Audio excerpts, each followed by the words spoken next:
Famatsimbolona mitetina $10 amerikanina no nomeny FAO ny ministeran'ny fambolena ho fandraisana anjara amin'ny ady amin'ny valala. Totosa araka izany ny fifanaovantsiny teo amin'ny Andriamatoa Laurent Ravatomanga, ministry ny fambolena sy Andriamatoa Patrice Tala Takukam solitena ny FAO miasa eto Madagasikara. Nahazo famatsimbola mitetina $10 amerikanina avy amin'ny FAO ny fitondram-panjakana malagasy amin'ny alalan'ny ministeran'ny fambolena. Nitotsaina teo amin'ny Andriamatoa Ravatomanga Roland, ministry ny fambolena, sy Andriamatoa Patrice Tala Takukam, solitenan'ny FAO eto Madagasikara, ny fifanaova sy ny mikasika izany famatsimbola zany tetsy amin'ny hibirao ministeran'ny fambolena etsy Anosy.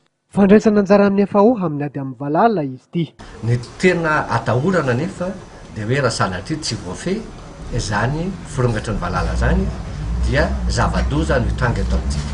Tsy atao makivy ny fisian'ny valala nefa koa tsy azo atao hoe tsinotsiniavana hoe tsy maninona io fa zava-mahazatra sanatry tsy izay mihitsy nitondratsika azy fa fantatra fa fotoana fitrangan'ny valala indray ny farany fahavaratra ka anjaratsika no manao zay azo atao amin'ny ady rehetra. Izay indrindra nahatonga anay ny tenako nitarika tompona andraikitra maro faratampony ato amin'ny ministera niaraka tamin'ireo teknisianina ny FAO na ny avy any ivelany na ny avy eto an-toerana nidina tamin'ny andro vaza sy tany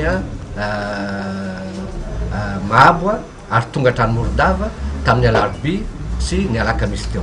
Ny antony dia tsotra ihany, fantatra fa mandeha miady amin'ny valala na amin'ny alalan'ny fiaramanidina zany ny hélicoptère na amin'ny ady ety an-tany ny hoe lutte terrestre. Na dia efa nahazo ny tatitra na ny rapport teknika avy amin'ireo tompona andraikitra rehetra azy zay dia tsy nianina tamin'izany fa naleonay naleo koa nidina za tena toerana.